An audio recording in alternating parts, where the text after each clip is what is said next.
കൂടുതൽ വാർത്തകളും വീഡിയോകളും കാണാൻ ഈ ചാനൽ സബ്സ്ക്രൈബ് ചെയ്യുക. കൂടെ ബെൽ ബട്ടൺ അമർത്തുക.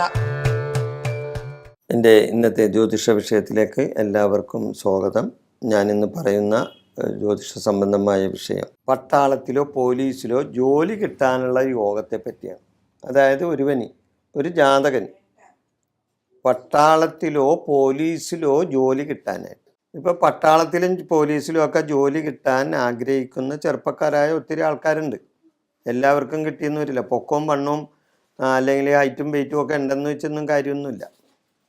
ചില യോഗങ്ങളും കൂടി വേണം, എന്നാലും മാത്രമേ ഇവർക്ക് കിട്ടുള്ളൂ.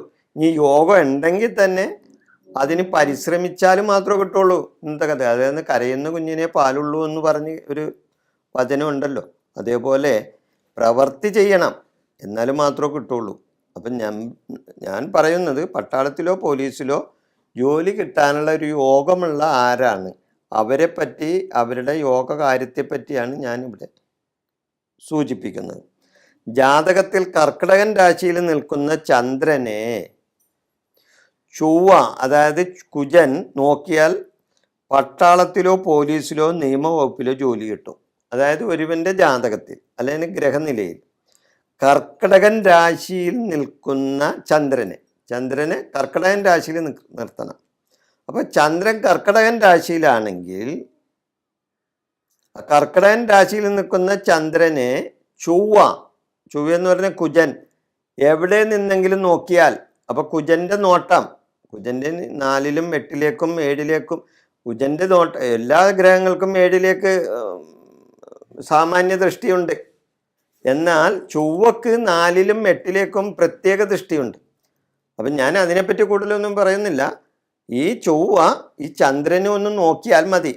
അതായത് കർക്കിടകൻ രാശിയിൽ നിൽക്കുന്ന ചന്ദ്രനെ ചൊവ്വ ഒന്ന് നോക്കിയാൽ, ആ രാശിയിൽ ഒന്ന് നോട്ടം ഉണ്ടെങ്കിൽ തീർച്ചയായിട്ടും ആ ജാതകന് പട്ടാളത്തിലോ പോലീസിലോ ജോലി കിട്ടാനുള്ള സാഹചര്യം വന്നു ചേരും. ഇനി അതുകൂടാതെ സൂര്യൻ 10ാം ഭാവത്തിൽ നിൽക്കുകയോ അംശിക്കുകയോ ചെയ്യുകയും സൂര്യനെ കുജന്റെ ദൃഷ്ടി ഉണ്ടാവുകയും ചെയ്താൽ ആ ജാതകന് പട്ടാളത്തിലോ പോലീസിലോ നിയമവകുപ്പിലോ ജോലി കിട്ടും. മനസ്സിലായ? അതായത് സൂര്യൻ 10ാം ഭാവത്തിൽ നിൽക്കണം. 10ാം ഭാവം എന്ന് പറഞ്ഞാൽ എന്താണ്? കർമ്മഭാവമാണ്. അപ്പൊ കർമ്മഭാവത്ത് നിൽക്കുന്ന സൂര്യൻ, അപ്പൊ 10ാം ഭാവത്തിൽ തന്നെ നിൽക്കണമെന്നില്ല, 10ാം ഭാവത്തിൽ അംശിച്ചാലും മതി. അപ്പൊ സൂര്യൻ 10ാം ഭാവത്തിൽ നിൽക്കുകയോ അംശിക്കുകയോ ചെയ്യുകയും ആ സൂര്യനെ കുജൻ അതായത് ചൊവ്വ ദൃഷ്ടി ചെയ്യുകയും ചെയ്താൽ ആ ജാതകന് പട്ടാളത്തിലോ പോലീസിലോ അല്ലെങ്കിൽ നിയമവകുപ്പിലോ ജോലി കിട്ടും. നിയമവകുപ്പ് എന്ന് പറഞ്ഞാൽ കോടതി, അതേപോലെയുള്ള കാര്യങ്ങളിൽ ജോലി കിട്ടും.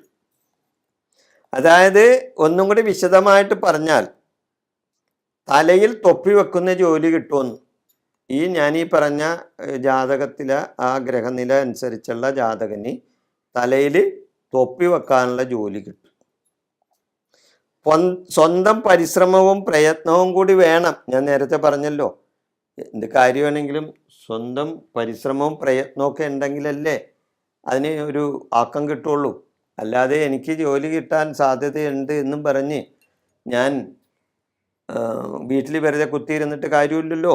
അതിനുവേണ്ടി യോഗമുണ്ടെങ്കിൽ അതിനനുസരിച്ച് നമ്മൾ പ്രവർത്തിക്കുകയും കൂടി ചെയ്താൽ, അത് താൻ പാതി ദൈവം പാതി എന്ന് പറഞ്ഞ പോലെ നമ്മൾ അതിനു വേണ്ടി ശ്രമിച്ചാൽ തീർച്ചയായിട്ടും നമുക്കത് ജോലി കിട്ടും. അതുകൂടാതെ നമുക്ക് ഈശ്വരാനുഗ്രഹം കൂടി വേണം കേട്ടോ. അങ്ങനെയുണ്ട്. അപ്പം ചോദിക്കും, നിരീശ്വരന്മാർക്ക് സർക്കാർ ജോലി കിട്ടണില്ല, അല്ലെങ്കിൽ പോലീസിൽ പട്ടാളത്തിൽ ജോലി കിട്ടണില്ലേ? നിരീശ്വരനാണെങ്കിലും അവൻ്റെ ജാതകത്തിൽ ചിലപ്പോൾ ഈ യോഗം ഉണ്ടാവുകയെ, അത് കാണണം. അപ്പോൾ ചിലരും ഞാൻ പട്ടാളത്തിൽ ജോലി ചെയ്യണമല്ലോ, എനിക്ക് ഈശ്വര വിശ്വാസമൊന്നുമില്ല, എനിക്ക് ജോലി കിട്ടിയല്ല എന്ന് പറയുന്ന ചില ആൾക്കാരുണ്ടാവും. ചിലപ്പോൾ അവൻ്റെ ജാതകം പരിശോധിച്ച് അറിയാൻ പറ്റും, ഞാൻ ഈ പറഞ്ഞ യോഗം അവൻ്റെ ജാതകത്തിലുണ്ടാവും. അതായിരിക്കുള്ളൂ. അപ്പം ഈ വിഷയം ഞാനിവിടെ അവസാനിപ്പിക്കുന്നു. അപ്പോൾ പട്ടാളത്തിലോ പോലീസിലോ ജോലി കിട്ടാനുള്ള യോഗത്തെ പറ്റിയാണ് ഞാനിവിടെ പറഞ്ഞത്. വിഷയം ഞാനിവിടെ അവസാനിപ്പിക്കുന്നു. നിങ്ങൾക്ക് നന്ദി.